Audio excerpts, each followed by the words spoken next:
قبلك من قبل أن يأتيهم عذاب أليم قال يا قوم إني لكم نذير مبين أن اعبدوا الله واتقوه وأطيعون يغفر لكم من ذنوبكم ويؤخركم إلى أجل مسمى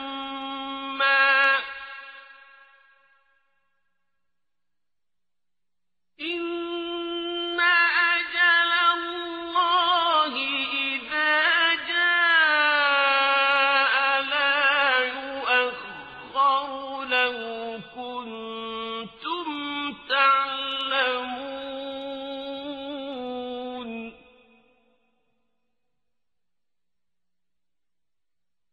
قال رب إني دعوت قومي ليلا ونهارا فلم يزدهم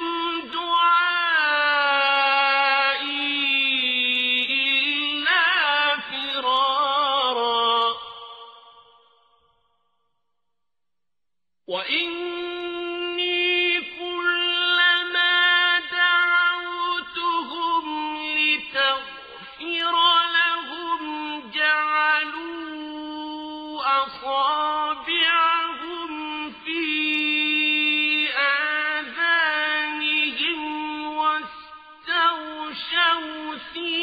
آذانهم واستغشوا ثيابهم وأصروا واستكبروا استكبارا ثم إني دعوتهم جهارا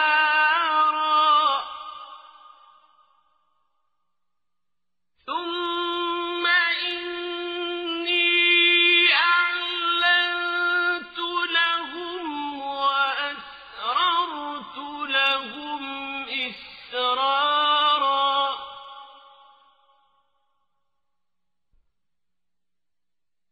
فقلت استغفروا ربكم إنه كان غفارا يرسل السماء عليكم مدرارا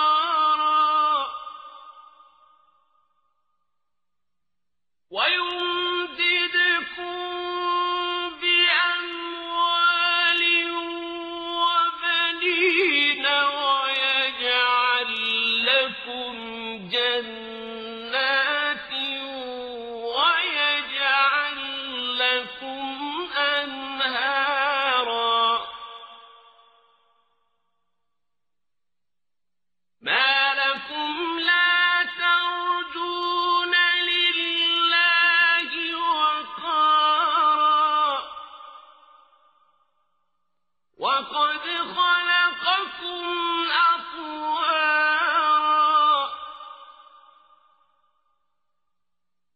ألم تروا كيف خلق الله سبع سماوات طباقا وجعل القمر فيهن نورا وجعل الشمس سراجا والله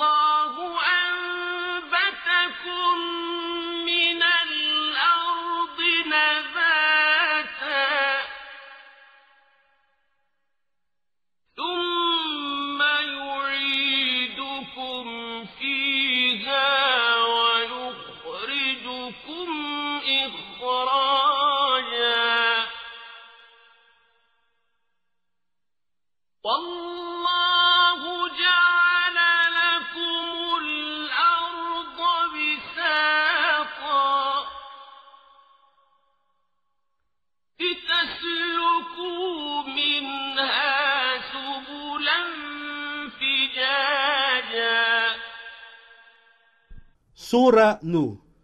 Ang propeta Noah, sa ngalan ng Ala, ang mahabagin, ang maawain.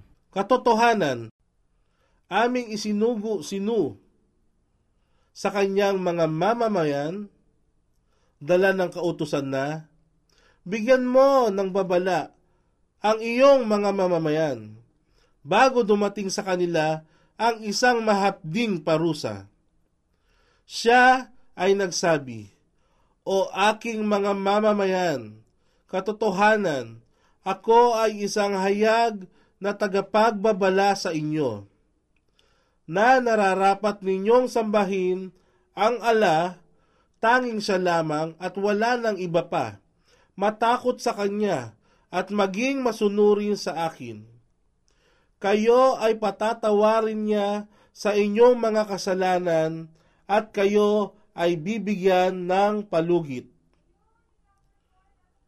Ang aya na ito ay isang patunay para sa mga nagsasabi na ang tapat sa pagsunod sa Ala, ang pagiging matuwid at pananatili ng magandang ugnayan sa mga kamag-anakan ay tunay na nagbibigay ng mahabang buhay para sa isang mabuting Muslim.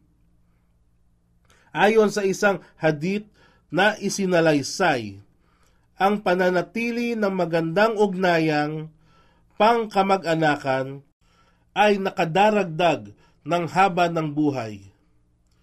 Ibn Shihab, versikulo 1, kapitulo 73. Para sa itinakdang panahon, katotohanan, kung dumating ang takda na panahon ng Ala, ito ay hindi maaring maantala kung ito ay batid lamang ninyo. Siya ay nagsabi, O aking Rab, katotohanan, ako ay nananawagan sa aking mga mamamayan, gabi at araw. Ngunit lahat ng aking panawagan, si Propeta Nu ay dumaing sa kanyang Panginoon tungkol sa mga nakikita niyang asal o kilos ng kanyang pamayanan sa pagpapalaganap niya ng patnubay. Siya ay umabot ng 950 taong gulang, subalit walang nakikitang magandang bunga ito kundi higit pang kasamaan. Ay hindi nakadagdag sa kanila, maliban sa kanilang paglihis mula sa katotohanan. At katotohanan, tuwing sila ay aking inaanyayahan upang sakali sila ay inyong patawarin, ang kanilang mga daliri ay pilit na idinidiin sa kanilang mga tainga, binabalot ng kanilang mga sarili ng mga kasuotan, at sila ay patuloy sa kanilang pagtanggi, at sila ay labis na nagmamalaki. Kaya, katotohanan, ako ay nananawagan sa kanila ng hayagan. At katotohanan, ako ay nag-anyaya sa kanila ng hayagan, at ako ay nag-anyaya sa kanila ng palihim.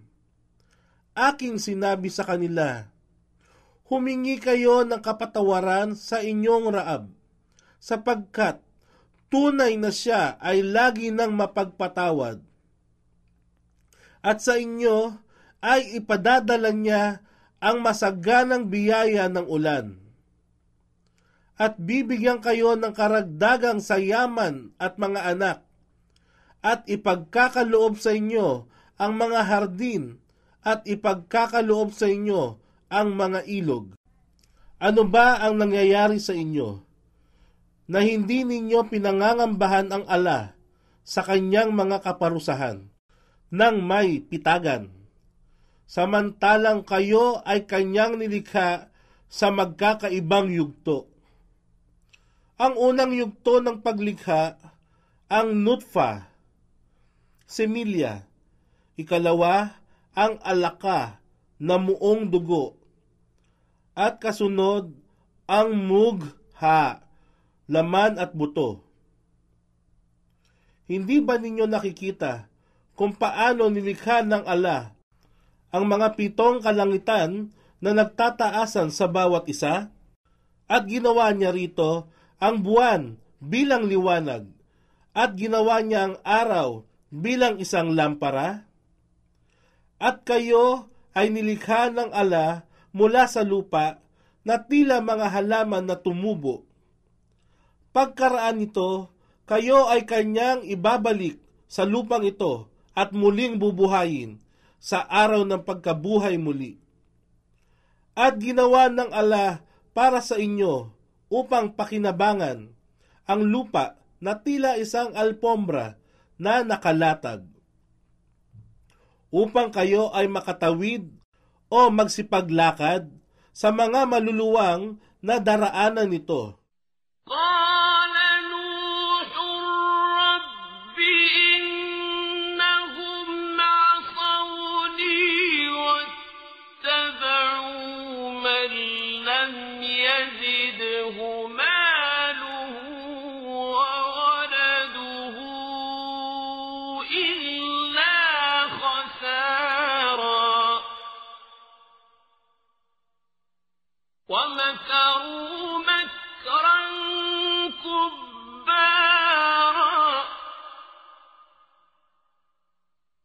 وقالوا لا تذرن آلهتكم ولا تذرن ودا ولا سواعا ولا يغوث ويعوق ونسرا وقد أضلوا كثيرا ولا تزد الظالمين إلا ضلالا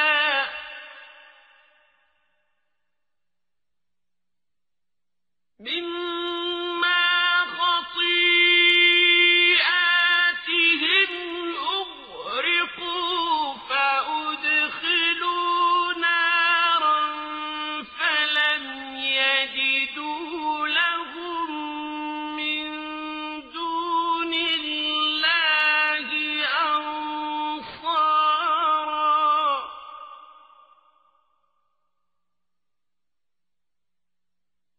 وقال نوح رب لا تذر على الأرض من الكافرين ديارا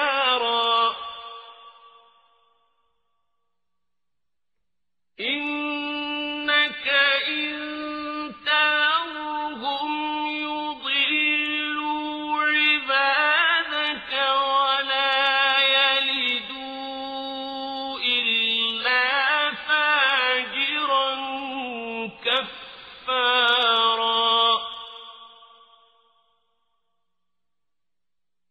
رب اغفر لي ولوالدي ولمن دخل بيتي مؤمنا وللمؤمنين والمؤمنات ولا تزد الظالمين إلا تبارا. Si Noah ay nagsabi, Aking Rab, sila ay sumuway sa akin, at kanilang sinunod yaong isa, na ang yaman at mga anak ay hindi nakadaragdag, bagkus isang kawalan, at sila ay nagtangka ng isang masama at matibay na balakin. At sila ay nagsabi sa isa't isa, Huwag niyong iiwan ang inyong mga Diyos. Si Al-Bukhari ay nagtala mula kay Ibn Abbas na nagsabi, Ang mga idolo na sinasamba ng mga mamamayan ni Propeta Nuh ay napasakamay ng mga Arabo, Si Waad ay naging idolo ng mga tao ng Kalb sa puok ng Daumat al-Jandal. Si Suwa ay naging idolo ng mga tao ng Hujhail. Si Yaghut ay naging idolo ng mga tao sa Murad, at pagkaraan nila sinamba si Yaghut ng tribo ng Bani Gutaif at Al-Yuruf sa puok ng Saba. Si Yauk naman ay naging idolo ng mga tao sa Hamdam. Si Nasar ay naging idolo ng mga tao sa Himyar para sa angkan ng Du-Kala. Ang mga idolong ito ay hinango mula sa mga pangalan ng mga mabubuting tao mula sa pamayanan ni Nu. Nang ang mga taong ito ay nangamatay, binulungan ng Satanas ang mga tao na magtayo ng mga ribulto upang parangalan ang mga ito sa lahat ng puok ng pagtitipon. Kaya ang mga ribultong ito ay nagkaroon ng pangalan na kinuha sa ngalan ng mga mabubuting tao noong panahon ni Propeta Nu. Nang lumipas ang panahon, ang mga ribultong ito ay kanilang sinamba.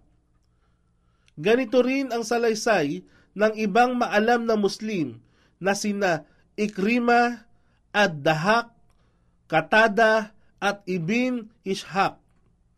Tafsir Ibn Kathir, Volume 10.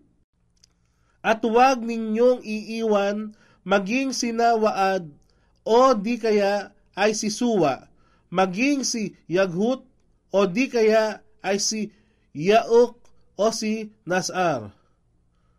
At tunay na marami ang kanilang nailigaw. At huwag mong dagdagan ang zalimum. Zalimum. Ito ay isang salita mula sa wikang Arabic na tumutukoy sa lahat ng taong makasalanan, mapaggawa ng katampalasanan sa pamamagitan ng pang-aabuso, pang-aapi sa kapwa, at suwail na lumalabag sa hangganang kautusan ng Allah. Sila na kung ipagkaloob sa kanila ang kapangyarihan ay mapaniil na umaalipin sa mga mahihinang tao, maliban ng kamalian. Sanhi ng kanilang mga kasalanan, sila ay nangalunod sa baha at hinayaang masadlak sa naglalagablab na apoy ng impyerno, at sila ay walang natagpuang karamay bukod sa Allah. At si Nu ay nagsabi, Aking Rab, huwag kayong mag-iwan ng dayar. Si Ad-Dahak ay nagpaliwanag na ang ibig sabihin ng dayar ay isa, at si As-Sudi ay nagsabi na ang ibig sabihin ng dayar ay isang taong nananatili sa pamamahay. Sa aya na nabanggit sa itaas, nagsumamo si Propeta Nu na huwag mag-iiwan ng kahit isang di nananampalataya, at ito ang kahulugan ng dayar sa aya na ito. Tafsir Ibn Kathir, Volume 10.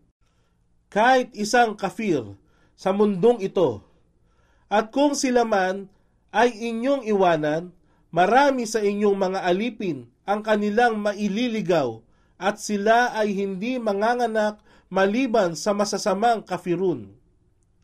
O aking Raab, patawarin ako at ang aking mga magulang, at yaong nagsipasok sa aking tahanan bilang isang tunay na mananampalataya, at ang lahat ng nananampalatayang lalaki at babae, at sa zalimun, huwag mo silang pagkalooban ng anumang karagdagan maliban ng kawalan. Si As-Sudi ay nagsabi bilang paliwanag sa aya, maliban ang kapahamakan, at si Mujahid ay nagpaliwanag at sinabi niya, maliban ang kawalan, ang kapahamakan o kawalan ng nauukol sa buhay dito, sa mundo at sa kabilang buhay. Tafsir Ibn Kathir, Volume 10,